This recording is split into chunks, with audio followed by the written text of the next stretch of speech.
Okay, so I'm going to construct that video from the ground up, and I'm going to do so by launching the Visual Studio. Now, at the time of this video, we're using Visual Studio 2019, but in the future, if you're watching this in the future, this is the year 2020.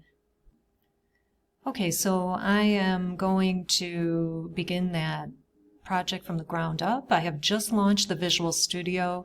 At the time of this video recording, we are using Visual Studio 2019. That might not always be the case, but in any case, I was able to launch that right from my start menu here. So the Visual Studio will start you off with kind of the splash screen. And what I'm going to do is, because I'm starting a brand new project, I'll do create a new project. And there might be a lag, especially if you're using the Visual Studio for the first time. It might take a while for things to load. You might find yourself waiting, and you just have to be patient, really.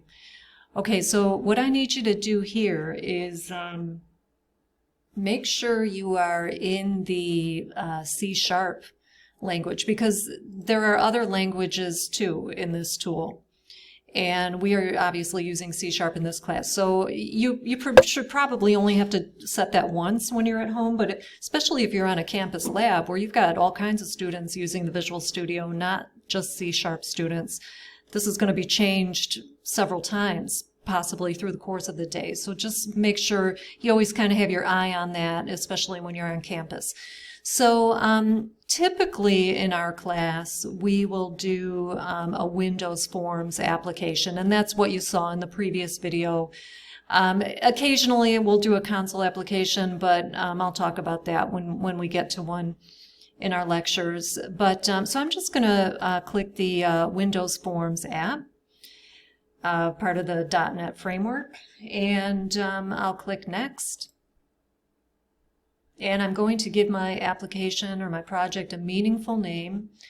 And this was kind of like a Welcome to Moraine Valley application, so we'll call it the Welcome app. Okay. And also, very importantly, you want to make sure you put this in a meaningful location. Mine is already set to my desktop, but by default, it's going to put you somewhere else in some strange location where you have to go digging for it. So make sure you click that Browse button and set your project location to somewhere where you know it is. Otherwise, you might have trouble finding that later. Okay, so that's my Welcome app. I'm going to create that project. I think maybe I'll pause this so we're not sitting here watching this run. Again, it might take a few seconds to get everything loaded up. Okay, so here I am in my new project. It started me out with a blank form, and there are several important little windows that we'll talk about, not just yet, however. So this is, kind of a basic view of the Visual Studio, and before we begin, I am going to minimize this so we can take a look here. Okay, so this is the folder with everything in it that is on my desktop. Recall that I called this the Welcome app. And, there's a solution file where you would open up, you would double-click that to open up the project if it were not already open. But one thing I want to mention is, because we're using pictures in this program, and you, more often than not, you will be using pictures in my class, because I like the visual element, and students tend to like that too. So if you're going to be using pictures, you need to get in the habit of putting them in a specific place. These are the two pictures I'm going to be using. They're out on my desktop here. It's a couple of Moraine Valley official pictures. And watch me here. I'm drilling down into that Welcome app folder, and then into this folder, the bin folder, bin, and then into the debug folder. This is a very important space here. I'm going to put the pictures in here, into the bin debug folder. You'll hear me say that many more times, I'm sure, in later videos, but the pictures need to be in there. I had mentioned this in the last video, and this is such an important point. I'm probably just going to keep harping on it if you'll indulge me, but your your project is like it should be a self-contained unit.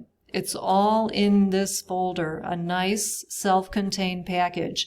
The last thing on earth you want to do is open that up and start throwing things around and moving them out and, scattering them all over. What's going to happen is it's going to blow up. It's not going to work. This whole thing is so delicate, so many moving parts. You want to just leave it alone and not touch it, okay? All right, so I have the form, okay, and I'm just going to run through some of these important windows. Here is the Solution Explorer, and really this is the most important item here in the Solution Explorer. This is the form that we see over here. So if for example, let's say I close up the form and I don't see it, and I'm like, hey, where's my form? You can get to your form by double-clicking here. As you see, it has like a little picture of a form. So you just find that little picture and double-click on that, and that'll open up your form again. Right now I'm looking at my form in Design View, I'm looking at the form design, and I don't see any code. You don't see any C# code, and that'll come later. I'll show you once we have some code to write. But we're looking at the design view of the form, where we can see the actual form. And this is the Properties window. This is another important window. The form is what we would call an object. You start thinking about everything as an object. The form is an object. We're going to put a button on the form. The button is an object. We're going to put a label on the form that says Welcome to C#. That too is an object. Everything is an object, and objects have properties. Okay, so for example, my form has a text property. You see this here? And right now the text by default is form 1. What if we said, welcome to C# 1. Okay, that is my new text property, and you can see it changes instantaneously. Okay, so this is the Properties window. Maybe I would like to change the back color property of my form.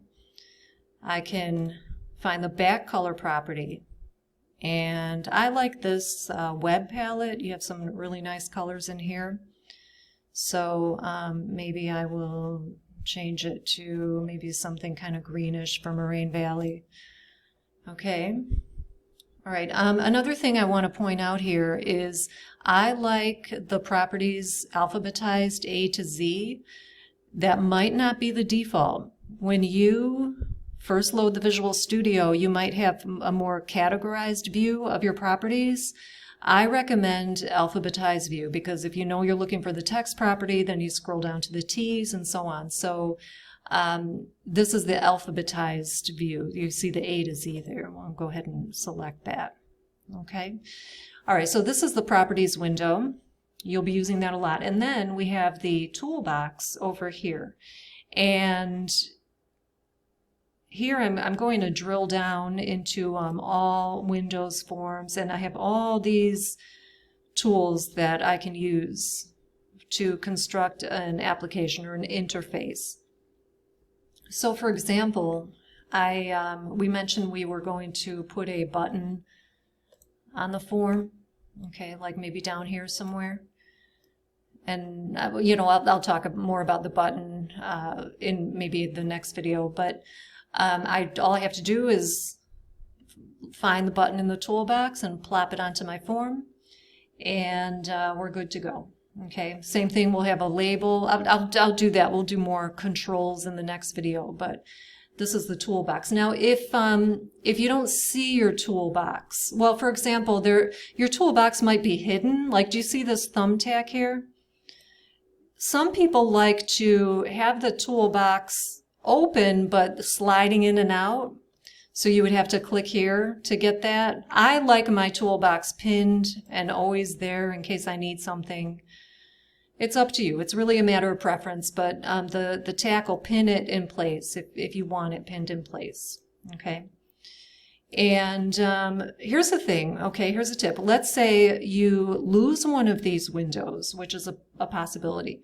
You can always get it back, okay? I'm just going to close up the whole toolbox there. Now my toolbox is gone. That you might find yourself in a situation where you can't see a toolbox at all. You don't see your Solution Explorer. You don't see your properties, okay? If you lose anything, you can just go to the View menu up at the top. Look, I have the Solution Explorer. I got it back. Maybe I'll right-click the form and get the properties back. It fell right into place there. And the toolbox as well. I can go to View and then Toolbox. Okay, so it's a sophisticated interface with lots of little areas and stuff. So again, if you ever lose something, you can go to the View menu to get it back. So this video is getting kind of long. I'm going to stop it here and then we'll pick it up in the next one.